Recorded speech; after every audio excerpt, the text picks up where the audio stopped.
Anger, arson, anarchy. France has descended into chaos after 17-year-old French-Algerian Naël Marzouk was shot dead by a police officer last week. Naël was allegedly driving a car without a license when two policemen stopped him in a Parisian suburb on the 27th of June. But Naël ignored police orders and tried to drive off. One police officer fired a bullet which hit Naël in the chest, killing him. Naël's murder sparked massive anger against the police.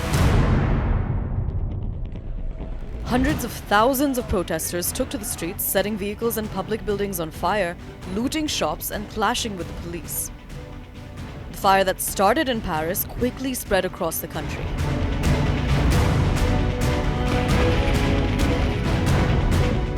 French President Emmanuel Macron has called Naël's killing inexcusable, but he also slammed the wave of violent protests that have engulfed the country.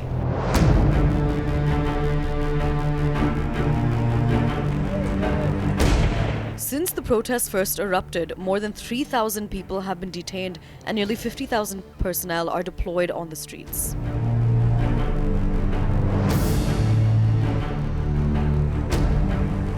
Naël's death was the spark, but at the heart of the public anger was long-existing undertones of racism in society and the disproportionate use of force by the police.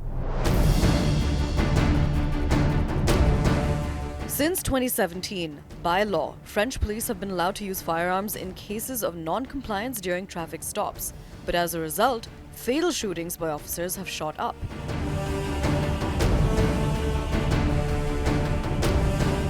In 2022, there were 13 such shootings, and a majority of victims have been black or of Arab origin. This is despite the fact that France is one of the most racially and ethnically diverse countries in Europe. The UN's Human Rights Office said the unrest was a chance for France to address deep issues of racism in law enforcement. The protests have also exposed discontent in low-income neighborhoods over discrimination and lack of opportunity. For Macron, the crisis poses a new challenge to his leadership. There were weeks of violent protests against unpopular pension reforms earlier this year.